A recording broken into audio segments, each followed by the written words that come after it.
سلامونه وخت مو بخیر د 2 بجو خبرونو ته له یک ټلویزیون راغلاست. د هند او پاکستان ترمنځ د ناندریو په دوام کې چې د پوځي اقدام تر بریده ترنګلي شوي دي، امریکا له هند او پاکستان غوښتي چې تاوتریخوالی کم او د سولې لپاره همکارۍ ته دوام ورکړي. په همدې حال کې د پاکستان حکومت د ISI مشر جنرال محمد عاصم ملک د دې هیواد د ملي امنیت د سلاکار په توګه هم ټاکلی دی. د دې تاوتریخوالي په دوام کې هند او پاکستان له 1500 زیات وګړي د یو بل خاورې ته شړلي دي. د افغانستان سولې لپاره د امریکا پخواني استازي زلمي خلیلزاد ویلي چې پاکستان کې د ملي یووالي د دې هیواد د پخواني لومړي وزیر عمران خان د سمدستي خوشي کېدو غوښتنه کوي.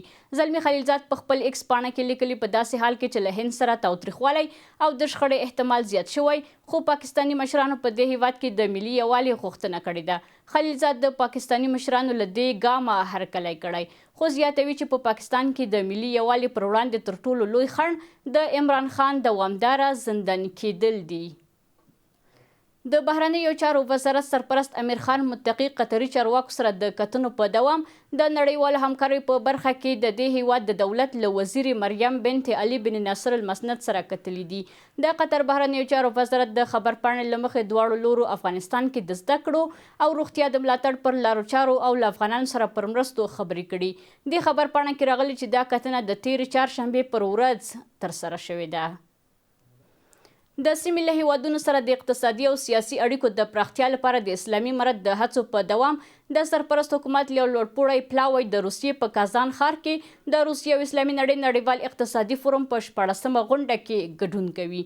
ټاکل شوې ده چې دا غونډه د روان کال د مې له 14مې تر 18مې د روسیې فدراسیون په تاتارستان جمهوریت کې ترسره شي.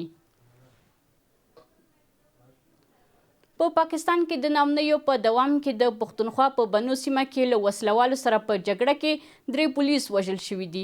د بنو پولیس وایي چې تېره شپه د پښتونخوا په بنو کې له وسلوالو سره په مخامخ نښته کې د ترهګرۍ ضد څانګې 3 پولیس وژل شوي او یو ټپي دی. پولیس وایي په دې نښته یو وسلوال هم وژل شوی دی.